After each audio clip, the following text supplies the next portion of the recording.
लड़की बहुत अच्छी टेलर है, ये आपने ठीक तरह से पता तो किया है ना? अरे हाँ भाग्यवान, मैंने सब पता कर लिया है। अब तुम चलो, देर हो रही है। मेरी समझ में एक बात नहीं आती कि तुम मेरी शादी करने की बात करने जा रही हो माँ, या अपने दुकान के लिए नई टेलर देखने जा रही हो? अरे चुप कर, अभी तू बच्चा है, दुनियादारी के बारे में तुझे कुछ नहीं पता। अरे तू तो एक प्राइवेट कंपनी में काम करता है, और प्राइवेट कंपनी का क्या भरोसा।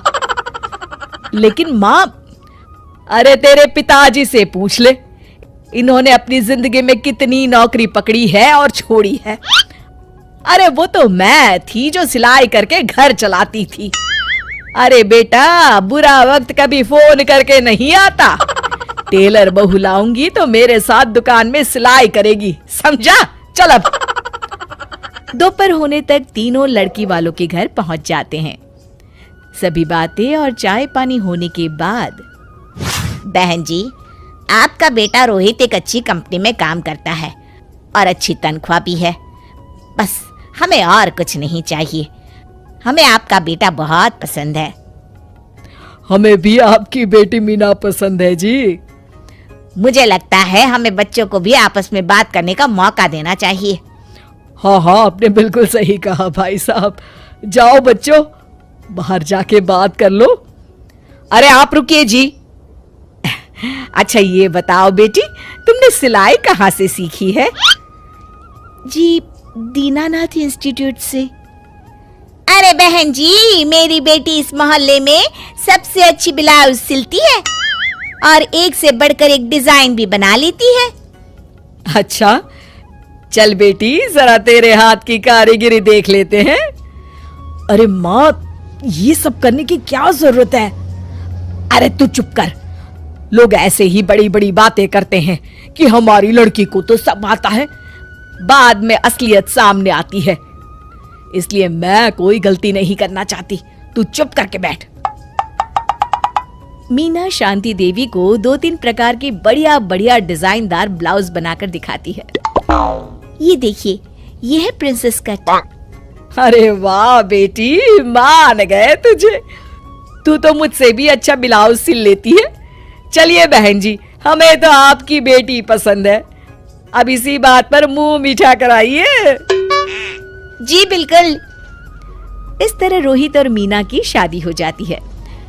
शादी के अगले दिन से मीना अपनी सास के साथ सारा दिन दुकान पर सिलाई करती रहती और अपने पति रोहित को जरा सा भी समय नहीं दे पाती थी।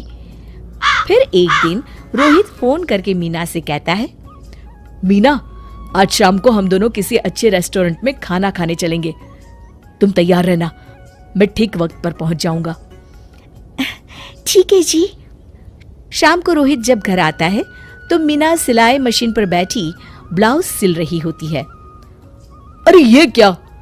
मैंने तुमसे कहा तो था कि शाम को हमें रेस्टोरेंट में खाना खाने के लिए जाना है, और तुम हो कि सिलाई कर रही हो। हद हो गई। मुझे माफ कर दीजिए जी, क्या करूं, ये ब्लाउज मुझे कल अर्जेंट सील कर देनी है। सारा दिन तो तुम माँ के साथ दुकान पर सिलाई करती हो। अरे कम से कम शाम का वक्त तो मेरे लिए रखा करो। तभी वहां शांति देवी आ जाती है। अरे क्यों बहू को परेशान कर रहा है? कल ये तीनों ब्लाउज सुबह सिल कर देनी है। चल जा, अपना काम कर। रोहित चुपचाप वहां से चला जाता है। इस तरह अपनी सास के डर के मारे मीना चाहकर भी अपने पति के लिए वक्त नहीं बिता पाती थी। फिर एक दिन रोहित दोपहर को ऑफिस से घर आता है। उसके साथ उसकी कार में एक लड़की बैठी होती है। दोनों एक दूसरे से मुस्कुराकर बातें कर रहे होते हैं। माँ, जरा टेबल पर रखी मेरी फाइल तो देना, मैं भूल गया था। ये कौन लड़की है तेरे साथ? अरे माँ, ये तो मेरे साथ ऑफिस में काम करती है। इतना कहकर रोहित वहां से चला जाता है। उसी शाम, अरे क्या हुआ भाग्यवान, तुम्हारा चेहरा क्यों उतरा हुआ है? किस चिंता में डूबी हुई हो? क्या बताऊं जी, आज रोहित के साथ एक लड़की आई थी। कह रहा था उसके ऑफिस में काम करती है। मुझे तो उस लड़की के चाल चलन बिल्कुल ठीक नहीं लगते। कहीं दोनों के बीच कोई चक्कर तो नहीं है। अब अगर चक्कर हुआ भी तो इसमें बुराई क्या है? अरे बड़े अजीब आदमी हो आप, कैसी बातें कर रहे हो? तो और क्या कहूं, तुम घर में बहू के बजाय एक काम करने वाली लड़की लेकर आई हो जो सारा दिन तुम्हारे साथ तुम्हारी दुकान पर काम कर सके। अरे भाग्यवान, शुक्र मनाओ कि मैं शरीफ था, इसलिए मैंने कभी किसी औरत की तरफ आंख उठाकर भी नहीं देखा। पर अब हर कोई तो मेरे जैसा नहीं हो सकता ना। इतना कहकर गिरधारी वहां से चले जाते हैं। शांति देवी समझ जाती है कि गिरधारी क्या कहना चाहते हैं।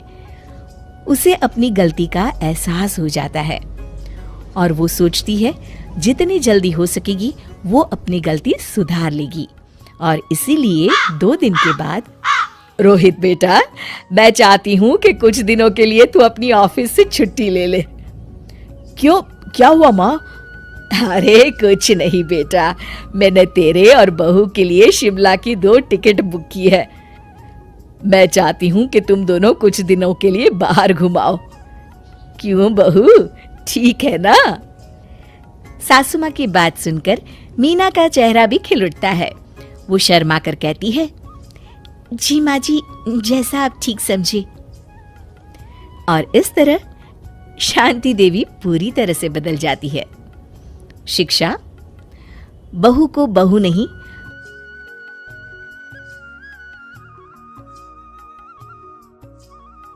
उम्मीद है कि आपको हमारी ये कहानी पसंद आई होगी। कृपया हमारे चैनल को सब्सक्राइब करें और सभी अपडेट्स के लिए बेल आइकन जरूर क्लिक करें।